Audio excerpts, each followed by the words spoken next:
'వకీల్ సాబు', 'హరిహర వీరమల్లు', ఆ తర్వాతన 'ఓజీ' ఇలా వన్ బై వన్ సక్సెస్‌ఫుల్ సినిమాలతో సంతోషంగా ఉన్నటువంటి ఫ్యాన్స్‌కి ఇప్పుడు 'ఉస్తాద్ భగత్ సింగ్‌తో' మరింత ఉత్సాహంగా ఉరకలు వేస్తున్నారు. అదే సందర్భంలో ప్రత్యర్థులు అది కాస్త ఫెయిల్ అయిందని చెప్తా ఉంటే, మరి కాస్త కసిగా వీళ్ళు ఆ సినిమాని సక్సెస్ చేయడానికి ప్రయత్నిస్తున్నారు. అదంతా పక్కన పెడితే 'ఓజీకి' సీక్వెల్‌గా 2 వస్తుంది అన్నటువంటిది అప్పట్లో మేకర్స్ చెప్పుకొచ్చారు. పవన్ కళ్యాణే స్వయంగా అది ప్రకటిస్తారు అన్నటువంటిది. ఇప్పుడు తాజాగా సినిమాలు అయిపోయినాయి కాబట్టి 'ఉస్తాద్ భగత్ సింగ్‌తో' పాటు కొత్త సినిమాలు ఏమన్నా తీసుకుంటారా? ఏమన్నా చేయబోతున్నారా? ఏదో 'సురేందర్‌తో' చేయబోతున్నారు ఇట్లాంటి ప్రచారం జరిగింది. కానీ ప్రస్తుతం పవన్ కళ్యాణ్ క్రియేటివ్ వర్క్స్ సంస్థ నుంచి ఒక మే ట్వీట్ పెట్టారు. కొత్తగా ఎలాంటి సినిమాలు ఒప్పుకోలేదు. ఇంతవరకు ఏ నిర్ణయము తీసుకోలేదు అన్నట్టు.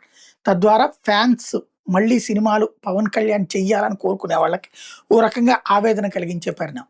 పవన్ కళ్యాణ్ కూడా సినిమాలు ఆపుకోవాల్సిన పని లేదు. కొత్త సినిమాలు తీయకుండా ఉండాల్సిన పని లేదు. శుభ్రంగా ఓ సిస్టమ్ పెట్టుకుంటే సరిపోతుంది. వారంలో 3 రోజుల పాటు సినిమాలకు కేటాయించుకుంటే శుక్ర, శని, ఆది. మిగతా 4 రోజులు ప్రభుత్వంలో కేటాయించుకుంటే సరిపోతుంది. సోమ, మంగళ, బుధ, గురు.